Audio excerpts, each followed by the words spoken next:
Welcome to our Customer Portal tutorial. The Customer Portal has the ability to integrate with QuickBooks, allowing you to easily export invoices and credit memos to your QuickBooks Online or QuickBooks Desktop software. In this tutorial, we will demonstrate steps you will complete to set up the Customer Portal integration with QuickBooks Online. This video specifically shows the QuickBooks Online steps. They are slightly different than the QuickBooks Desktop steps. Please refer to the QuickBooks Desktop video if that is the version used.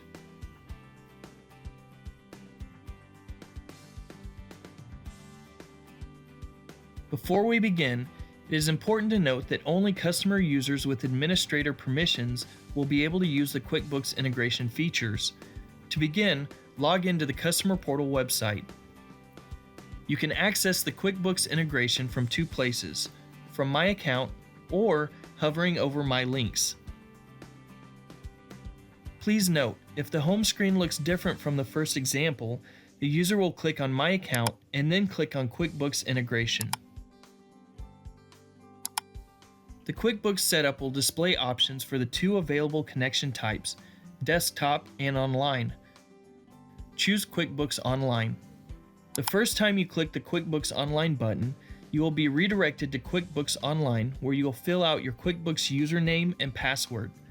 Once the connection has been authenticated, you will be redirected back to the QuickBooks settings page on the Customer Portal website.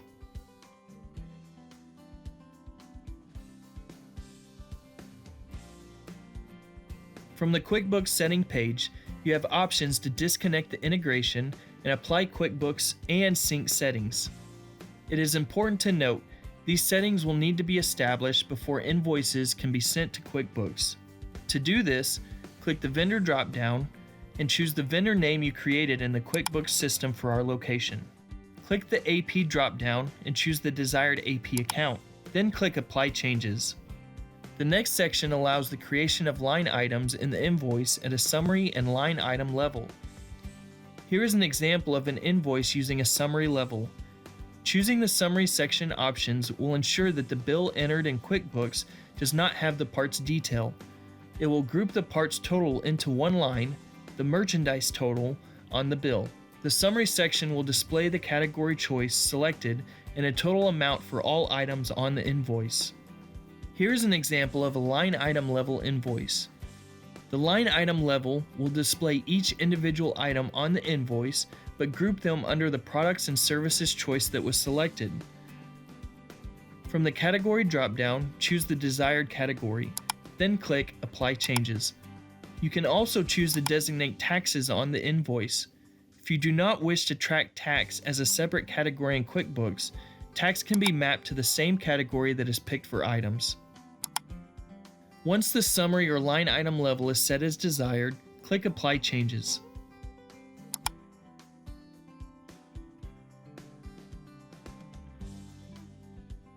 From the QuickBooks setting page, click the Sync Invoices drop-down menu in the Sync Settings area. There are two options to sync invoices, Sync All or Sync Manually. If Sync All is chosen, invoices from the Customer Portal will automatically be sent to QuickBooks Online. If Sync Manually is chosen, invoices from the Customer Portal will manually be sent by you to QuickBooks Online. The same options are available for credit memos. Once the desired choices are selected, click the Apply Changes button.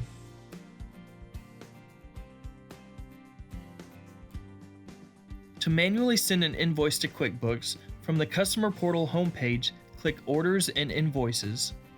Please note, if the home screen looks different from the first example, you will click on My Account and then click on Invoices.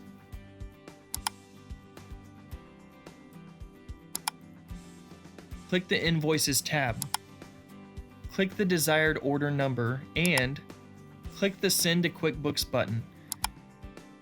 You will receive a green success message. Please note that if an invoice has already been sent to QuickBooks, the button will read Resend to QuickBooks. Resending a bill will remove the prior duplicate entry from QuickBooks. This concludes the tutorial on Customer Portal integration with QuickBooks Online. If you need further assistance, please reach out to your sales representative.